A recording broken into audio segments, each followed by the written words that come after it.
আসসালামু আলাইকুম। প্রবাসী ভাইরা ভালো আছেন? প্রবাসী ভাইদের জন্য একটি সতর্ক বার্তা নিয়ে এসেছি। আপনারা তো স্ত্রীদেরকে দেশে রেখে বিদেশে জীবন যাপন করছেন, কাজ কাম করছেন, সেই টাকা পয়সা পাঠাইছেন, স্ত্রী মাইয়া পোলা সুন্দর মতো খাওয়া দাওয়া করছে। জানেন কি ঘটনা ঘটছে? দুই সন্তানের জননী আমার যে স্কিমে দেখছেন, এটি কিন্তু বাস্তবতার একটা ঘটনা।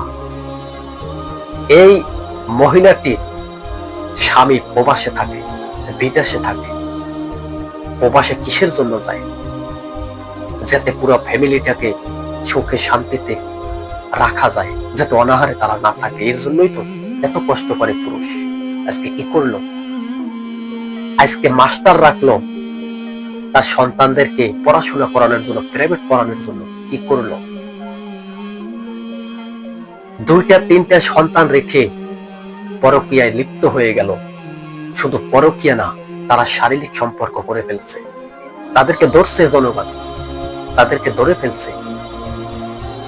দেখুন তো, দুইটা তিনটা বাচ্চার মায়ের এখনো খাওয়ানি, তাদের এত খাস, তোদের এত খাস যদি থাকে, তোরা স্বামীদেরকে বিদেশ যাইতে দিস না, রেখে দে। যে তুমি বিদেশ যাবা না, আমার চুলকনি উঠলে কেউ মারতে পারবে না। আজকে সব কি পৃথিবীটা কি এই সমস্ত নারী, এই সমস্ত পুরুষের কারণে ধ্বংস হয়ে যাবে? যে পরকীয়া বলা হয়েছে, যে পরকীয়ার শাস্তি হয়েছে ভয়াবহ শাস্তি, তাদেরকে পৃথিবীর ভিতরে শাস্তি দিতেই হবে। না হইলে এই রাষ্ট্র একদিন আল্লাহর দরবারে বিচারের জবাবদিহি করতে হবে। যদি রাষ্ট্র একটি ঘটনা যদি না শুনে, সে নইলে অন্য বিষয়। কিন্তু এই যে ঘটনাটা পুরো বিশ্বের ভিতরে ভাইরাল হয়ে গেছে, তিন জননীর তিনটি সন্তানের মা আজকে পরকীয়ায় লিপ্ত হয়েছে। তাদেরকে উচিত গলা তামায় মাটির ভিতরে কূপে পাথর মেরে মেরে মেরে মেরে পৃথিবী থেকে শেষ করে দেওয়া। এটি হয়েছে জায়েজ। আপনি যত যাই করেন, যে নারী যে পুরুষ পরকীয়া সম্পর্ক করবে, শারীরিক সম্পর্ক করবে, তাদেরকে পৃথিবীতে থাকার কোনো অধিকার নাই। তাদেরকে কেউ রাখতে পারবে না, তাদেরকে রাখার কোনো অধিকার নাই, কেউ রাখতেও পারবে না। তাদের বিচার সম্পূর্ণ জমিনে করতেই হবে। আর মরার পরে তো বিচার আছেই। এই জননী কি আর বলবো, দুইবার প্রাইভেট পড়ায় এই মাস্টার বাচ্চাদেরকে, দিনেও পড়ায় রাত্রেও পড়ায়।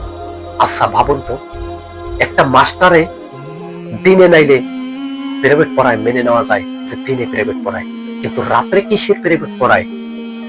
রাত্রে কি এই প্রবাসীর স্ত্রীর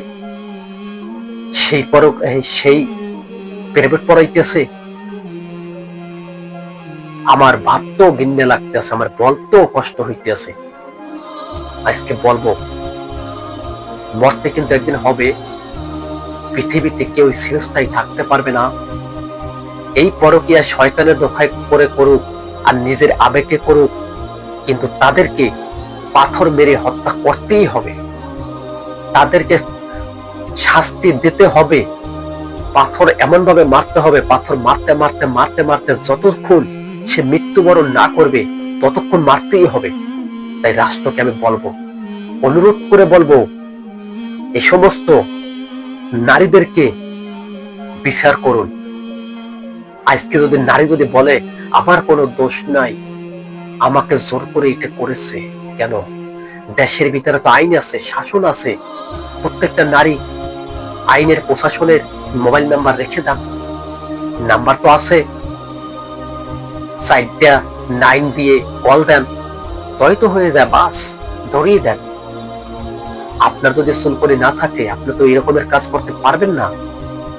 তাই বলবো, রাষ্ট্রকে বলবো, জোর করে বলবো, এই সমস্ত হত্যার বিচার কিভাবে করবেন? জনসমাজের মাঝখানেই করবেন। কোমর তামাইক না, গলা তামাইক দেবে, গেরে তারপরে পাথর মারাইয়া মারাইয়া পৃথিবী থেকে শেষ করে দেন। তই বুঝবো যে না, বাংলাদেশে একটি আইন জারি হয়েছে। এরকমের পরকীয়া যে সমস্ত প্রবাসী ভাইরা থাকেন, আপনাদের স্ত্রীকে সতর্ক করেন, আপনাদের স্ত্রীকে কঠোর করে চাপ দেন, যাতে আপনাদের স্ত্রীরা এরকমের পরকীয়া লিপ্ত না হয়। এখানে শুনি বাচ্চা ফালিয়ে থুয়ে চলে যায়, ওখানে শুনি পরকীয়া করে, একদিকে পরকীয়াও করবে আর একদিকে স্বামীর সাথেও ঘর করবে। বাহ, আশ্চর্য মুসলমান, ভয়ঙ্কর মুসলমান, ভয়ঙ্কর নারী, ফিতনা নারী, তারা এখন পরকীয়ায় লিপ্ত হয়ে গেছে। তাই বলবো, ধরতে যদি পারেন পাথর মেরে হত্যা করে ফেলবেন।